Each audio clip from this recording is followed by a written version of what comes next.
Merve. My Malfay. name is Merve. Yes, I'm calling from Turkey, Istanbul. Istanbul. Wonderful. Yes, thank you so much, Jon and Soren and other Jon. Thank you for everybody joining these sessions. I dream that I am sitting in a very big circle with 1,000 people, also YouTube followers, and it is so special for me. In these challenging days, I also struggle with depression, and mindfulness is mindfulness helps me a lot. Also, I do mindfulness-based cognitive therapy and MBSR also. It helps a lot. I want to ask that when I know the key of mindfulness is accepting things as they are.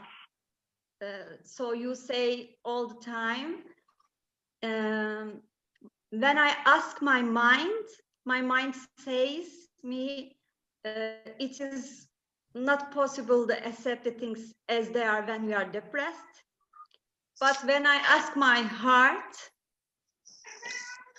it says, you have already accepted, but you don't know now. Oh, your heart is very, very smart.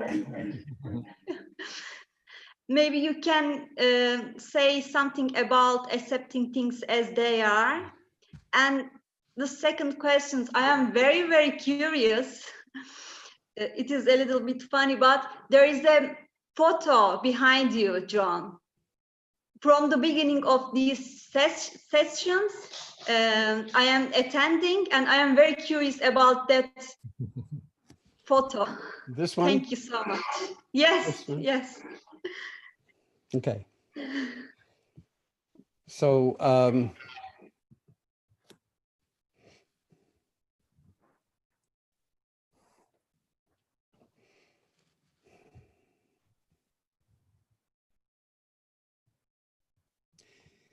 as far as accepting things as they are, this is very, very easy for the cognitive mind to misunderstand. And to think that what I'm suggesting is that you just passively surrender in the face of the enormity of injustice, for instance, or what's wrong with the world. And I'm not suggesting that at all. Accepting things as they are is recognizing how they are. And sometimes they're very terrible. Conditions are very, very terrible. And there is enormous amount of inequality, injustice, poverty, racism in the world. And mindfulness isn't saying, well, just like meditate and don't worry about any of that. It's not your problem. No, it's very much all of our problems, even if we're not the sort of target of a lot of it, because we have certain kinds of privilege. So in terms of depression, for instance, accepting things as they are, what would that even mean? What it would mean is recognizing what's going on moment by moment in your life, and what's actually going on moment by moment in your mind as you live your life. And accepting it means recognizing how it is rather than building some big story about it. And I'll give you one example, because depression is really a disease of thinking, of misconceptualizing things. So a classic example, it's often used in MDCT, is you're walking down the hallway or a street. This was in the time before the pandemic when you could pass people on the street. And so let's say you're in the hallway at work and somebody that you know but haven't seen for a while goes by you and doesn't say hello. And you think, after that's happened, you think, oh, what's wrong with me? That person didn't say hello. Maybe they hate me. Maybe they think I'm stupid. Maybe, and the mind just starts to go over and over. That person might have had his own problems or been so preoccupied with their own thing that they just didn't have time to say hello or feel like they wanted to say hello or even saw you, but you're already interpreting it in the worst possible way for yourself. So that's a disease of thought. That's called, the technical language for it is, it's called depressive rumination. And what mindfulness-based cognitive therapy is about, as opposed to cognitive therapy says, just identify those negative thoughts and make them go away by replacing them with positive, happy thoughts. But mindfulness is saying, and mindfulness-based cognitive therapy is saying, no, don't try replacing negative thoughts with positive thoughts, because even the positive thoughts are problematic. How about no thought? How about just awareness of what's going on in your own mind? And then realizing that whatever you're thinking, it's not the truth. It's just a thought.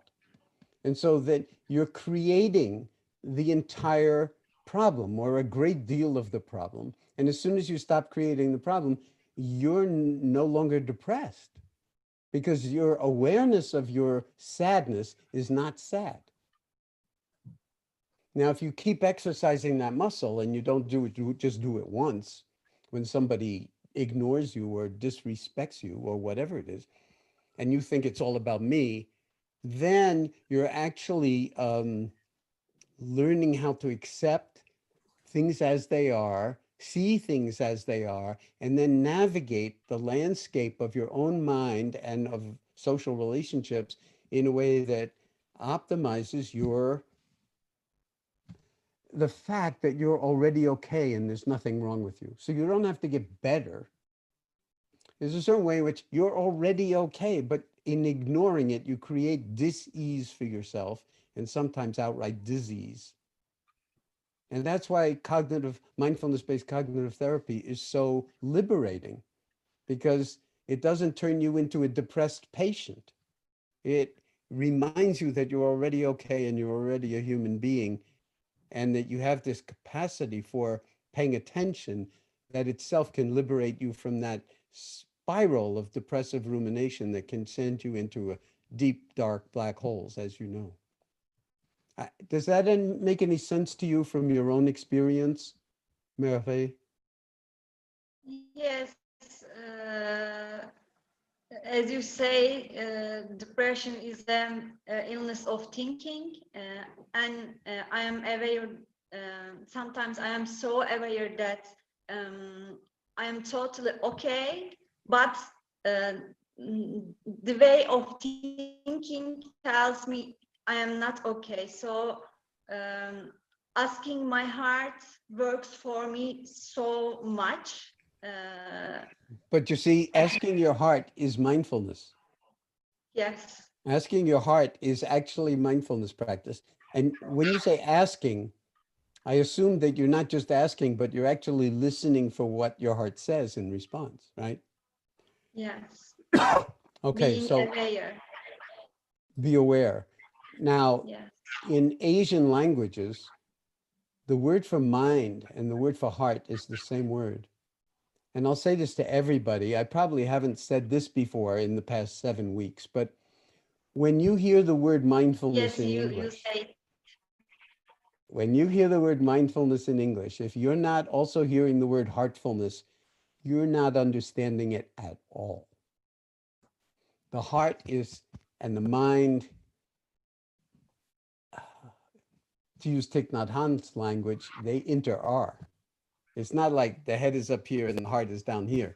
In terms of the actuality of our humanity, they're one. So thank you, and good luck Thank you. with everything. I love you so much, Jon. Thank you. Keep up the practice. And that's a very profound question, the question of accepting things as they are. That could be misunderstood as being completely imprisoning and passive. In fact, it's a revolutionary invitation to not just accept how things are, recognize the actuality of how things are, including their causes and conditions, what gives rise to it, and then act to transform it to optimize well-being and minimize harm. That's a hell of an invitation, but that's really what this is about. And then you become something of a warrior in the best sense of the word, not a killer, but somebody who's willing to go face to face with the horror and the full catastrophe of the human condition and not be destroyed in the process by your own insecurity or fear. And I hope we're all part of that engagement, because the world needs that from us. It really needs that kind of clarity and resolve and determination and inaction, you know, an ability to actually live our way into action, not just, oh, I'm just happy meditator and it doesn't matter to me if people are being imprisoned unjustly or, you know, starving to death, or not my problem. That is a form of violence that is the exact opposite of any kind of compassion or mindfulness. Thank you. Thank you so Say much, hi to Jon. say hi to I love you. say hi to Istanbul for me, and thank you. It's a magical place.